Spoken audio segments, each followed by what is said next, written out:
میرے نبی پاک صلی اللہ علیہ وسلم نے فرمایا آخری زمانے میں 3-4 قسم کے لوگ جمرہ کریں گے. حضور کون سے؟ فرمایا ایک فخر کرنے کے لیے کریں گے, ایک دکھلاوے کے لیے کریں گے, ایک فرمایا تجارت کے لیے کریں گے, آج بھی کار آتا ہوں اور ذرا ریٹ بھی دیکھ آتا ہوں آج کل کیا ہے, اور ایک فرمایا وہ ہوں گے جو بھیک مانگنے کے لیے کریں گے کہ میں جاتا ہوں اور وہاں کچھ اکٹھا کروں گا.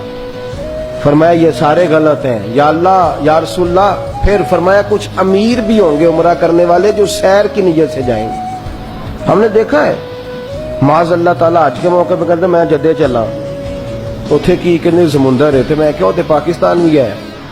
خانہ کعبہ کی بات کر جو ملتا نہیں کہیں, گنبد خضرا کی بات کر جو دھرتی میں ساری دھرتی کو آباد رکھے ہوئے. تو لوگ اس کے مقصد کو, میرے حبیب نے فرمایا کچھ لوگ ہوں گے جو خالص اللہ کی رضا کے لیے جائیں گے. حضور وہ کون ہے؟ فرمایا وفد اللہ, وہ تو اللہ کی جماعت ہے, وہ اللہ کی, وہ رب کا گروہ ہے. تو حضور انہیں کیا ملے گا؟ فرمایا وہ دعا کریں گے تو اللہ ان کی قبول فرمائے گا. اللہ نے انہیں بلایا ہے, وہ اللہ کے مہمان ہیں, جو وہ دعا مانگیں گے رب ان کی قبول فرمائے گا. لیکن شرط کیا ہے؟ للہ. کس کے لیے جائیں؟ کس کے لیے؟